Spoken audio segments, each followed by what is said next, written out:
When I was young, my parents gave the money set aside for my higher education to my brother, who was considered exceptionally smart. A decade passed, and then my folks needed financial help with their medical expenses. That's when I gave them my brother's contact information. He hadn't even finished college and was staying in their old basement. This all began a few weeks ago when I was casually looking through Facebook. An acquaintance from high school made a post about their child's college graduation without any student debt. They were excitedly talking about how they had established a college fund when their child was very young, and they had remained committed to it consistently. It was one of those posts that seemed to humble brag. You know, the kind that does. But the post had a significant effect on me because it touched upon a sensitive topic I believed I'd put behind me a long time ago. You see, I was supposed to have a college fund too. My parents made a big fuss about it during my childhood. Every birthday and every Christmas, my mom would give me a warm smile and say, "We're saving this for your future, Jaden. You'll thank us someday." And I believed my mother as a child. I didn't ask for expensive gifts or make a fuss when we didn't have vacations, like other families I knew. "It's for college," they'd always say, and I truly believed it. But here's the catch. When it was time for me to actually go to college, that fund completely vanished. I clearly remember. I recall the precise day I discovered the truth. I was 17 years old, sitting at the kitchen table, surrounded by college pamphlets. My mother, Audrey, brought in a cup of tea, and I casually asked if we could find some time soon to review which schools we could afford with my college savings. She just stopped talking for a moment. She paused for a split second, long enough for me to register it. After that, she offered a strained smile, explaining that we would discuss this later. That later became the following day. When my folks sat me down in the living room, my father, Isaac, cleared his throat and said, "Jaden, we have to discuss your college plans." The seriousness in their voices immediately made me feel uneasy. That was the moment they informed me that the college savings account was depleted. Initially, I feared something terrible had transpired. Perhaps they'd been the victims of a con or faced exorbitant medical expenses. But nope, they'd spent it. On my younger brother, Gabriel the prodigy, the favorite, the one who consistently received all the positive attention during his childhood due to his intelligence and promise. While I was wrestling with algebra, Gabriel was triumphing in math competitions. While I was working tirelessly at after-school jobs to save for college, Gabriel was attending robotics camps and private tutoring, all financed by my parents. Apparently those camps and tutors were quite expensive, and my folks, in their incredible judgment, decided that Gabriel's education was a superior investment. My mother even used those exact words, a better investment. It was like I was some obsolete stock they'd written off. I was enraged, but even more so, I was wounded. I'd placed my faith in them. They'd given me the impression they supported me, that I wouldn't have to struggle so intensely to get ahead. And now, they were telling me to seek out scholarships, and I had to get loans because Gabriel needed that cash more. What was truly awful, he didn't even seem to regret it at all. He was 16, and when I brought it up, he just gave a careless gesture and said, "It's not my problem that you aren't a great student." I can still recall the sickening feeling that came over me when he spoke those words. It wasn't simply that he was conceited. It was that he felt he was entitled to the money. He honestly thought he was more deserving than me. I wound up paying my way through college by relying on a mix of grants, student loans, and part-time work. I had a job at the university library, waited tables on the weekends, and did construction work during the summers with my uncle. Although it wasn't a simple task, I made it happen. At the same time, Gabriel cruised through high school and went to an expensive private college, completely paid for using what should have been my college savings. I kept my anger inside for years, concentrating on what I was doing with my own life. I couldn't bring myself to stay angry, although every so often I'd hear updates about Gabriel from my parents. How he was changing his field of study again, how he needed more money for some program or other, how he was having a difficult time figuring out what he wanted to do. And each time it bothered me. After that, I tried to create some space between myself and my family. I would still call on birthdays and mail cards during holidays, but the close bond we once had when I was growing up was no longer there. I put everything I had into my career, determined to achieve success on my own without anyone's help. The real surprise? Just when I figured I'd moved on, they pulled me back in. Recently, last month. Suddenly, I got a call from my mother. She seemed unlike herself, apprehensive, perhaps even embarrassed. She informed me that she and my father needed to speak to me about something significant, something related to our family. That's really when everything took a turn for the worse. To give you the background, it was Thursday night when my phone vibrated. It was my mom calling. It wasn't completely out of the ordinary. We'd stayed in loose contact over time. A phone call on my birthday, maybe a card during the holidays. But when her name showed up on my phone, I paused. Something about it just felt off. As soon as I answered, her voice trembled like she was trying to be happy but wasn't able to fully achieve it. "Hi, Jadden," she began, hesitating just long enough to make me feel uneasy. "It's been a while. How are you?" Small talk wasn't her thing. My mother was the sort of person who got directly to the issue at hand, so her sudden interest in what I was doing with my life seemed odd. After a few cordial but uncomfortable back and forths, she dropped the pretense. "We need to talk," she said. "It's important." Important. That word felt heavy, like something unpleasant lingering in the air. I rested against the kitchen counter, preparing myself. "Okay," I responded. "What's happening?" Another pause occurred. This one was lengthier before she eventually confessed.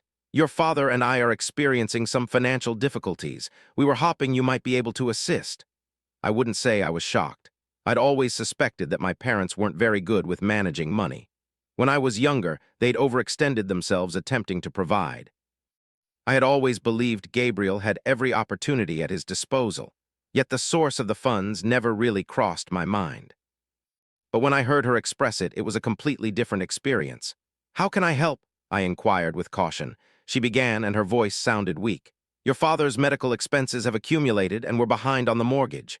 We just need a bit of assistance to get back to where we were." I was completely speechless for a moment. My parents had made it abundantly clear years earlier where their focus rested. And now, after a period of silence lasting over a decade on anything that wasn't trivial, they were asking me for financial aid. "Have you spoken to Gabriel?" I questioned. The words that came out were harsher than I wanted them to be. There was a deep, drawn-out sigh on the other side of the call. "Yes, but he isn't in a place to give us help right now."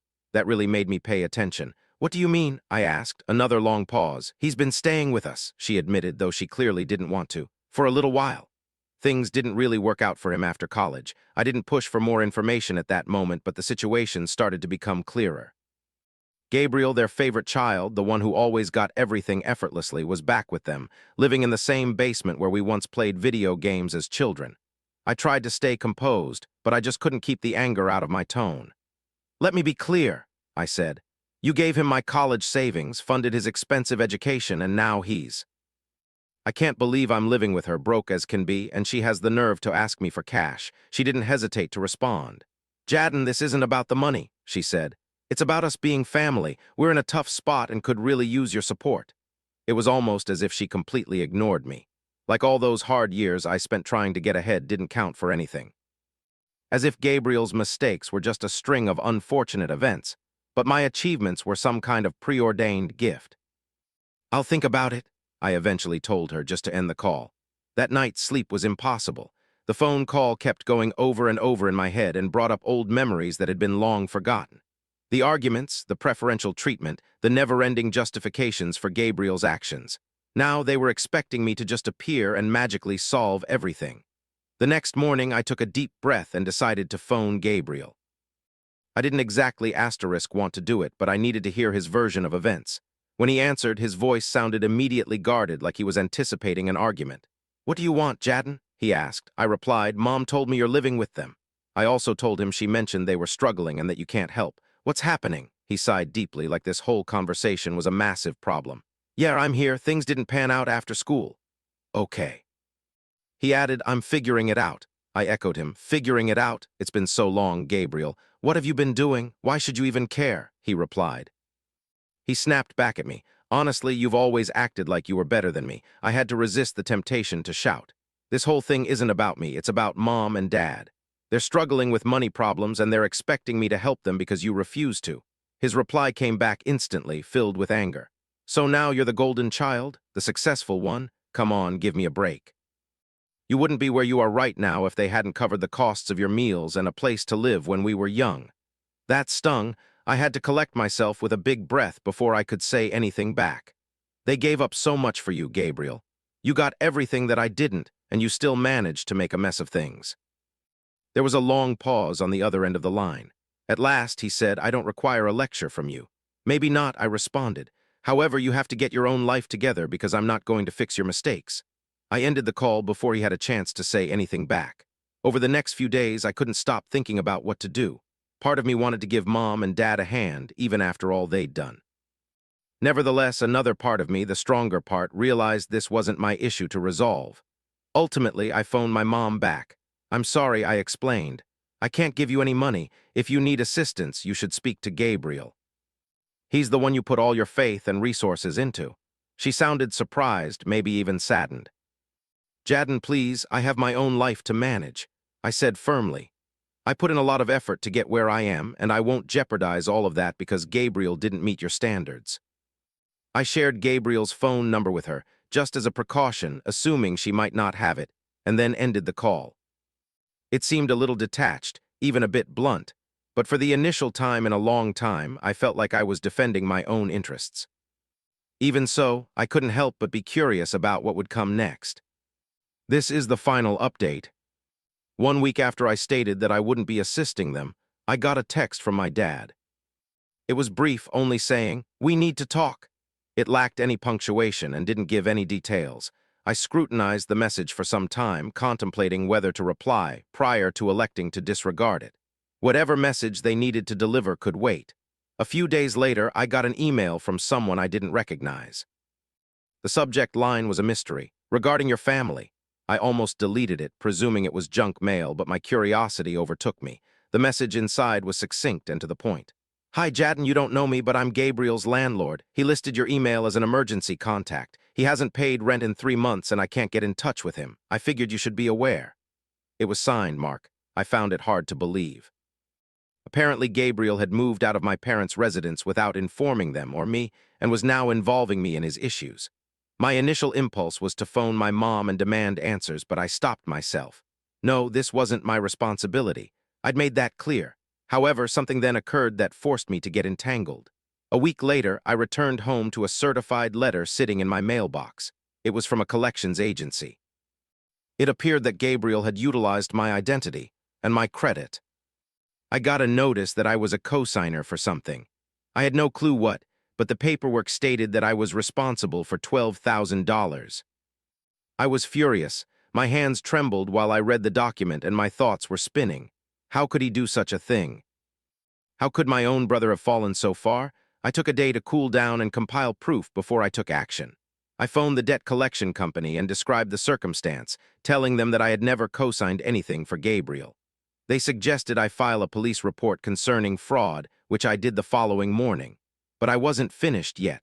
I determined that it was time for Gabriel to deal with the results of his choices.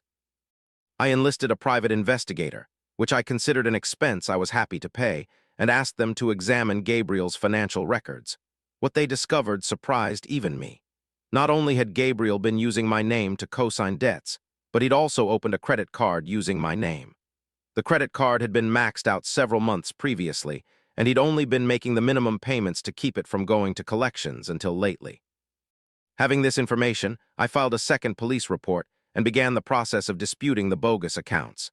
I emphasized to the investigator that I wanted documentation of everything. If Gabriel intended to ruin our relationship, I was going to ensure there was no escape from the problem he created. Simultaneously, my parents continued to call and text, pleading with me to be the bigger person and support Gabriel in overcoming his problems. I was back on my own 2 feet. My mother actually had the nerve to say, "Family accepts Jadden, you don't want to wreck your connection over this." I chuckled when I read that. Connection? What connection? The bridge between us was destroyed a long time ago when they prioritized Gabriel's prospects over my own. Then the ultimate kick in the teeth came a few weeks later. Gabriel must have understood I was pursuing legal channels because he called me unexpectedly. His voice was pathetic, so different from the cocky way I recalled. "Jadden," he pleaded, "I screwed up, all right? I simply need a bit of assistance to correct this. Please, buddy, you can't simply abandon me." I allowed him to ramble for a bit, and his justifications kept adding up like trash on a city street. When he paused to catch his breath, I replied, "You're correct, Gabriel, I can't throw you to the wolves." He let out a relieved sigh. "Thank you, because you threw yourself to the wolves a while back," I interrupted. "And now you can manage the consequences." I cut the call before he could answer. That was the last time I spoke to him. In the end, he had to deal with the fraud accusations by himself. He attempted to contact my parents, but they were both financially and emotionally exhausted. Ultimately, he filed for bankruptcy. Last I heard, he was living on a friend's sofa. Regarding my folks, they stopped asking for assistance after that. I think they finally understood I wasn't their fallback anymore. Do I have some guilt? A little, if I'm being truthful, but mostly I feel I'm finally unburdened. I'm not bound by their pressure, the emotional manipulation, and their obvious preferential treatment. I've created a life completely separate from them. It's the first time in ages that I feel like I'm steering the ship. Occasionally, I picture a different reality, one where my parents hadn't risked everything on my brother, Gabriel. Would life have been simpler? Almost certainly. However, I wouldn't be the individual I am now. I'm someone who understands my value and refuses to be used or abused by anyone again. So perhaps this whole situation didn't conclude with a perfect resolution or a sentimental family gathering filled with tears. Frankly, I think that's all right. Often, the greatest form of payback isn't about settling the score. It's about moving on.